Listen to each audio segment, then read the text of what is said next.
শুক্লা মাসির বিয়ের রাতে খাবার এসেছে বিরাট পাতে। ভাবছে সবাই দুঃখ করে, শুক্লা বোধহয় যাচ্ছে মরে।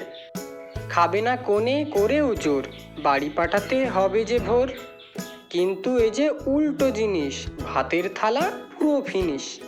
নিজের চোখে শুক্লা দেখি গপাস গপাস খাচ্ছে কি।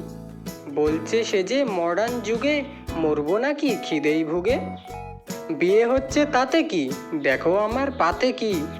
মাংসের পিস মিষ্টি দই এসব ছাড়ার পাত্রী নই। আমার কিংবা লোকের বিয়ে, আপোষ করি না খাওয়া নিয়ে।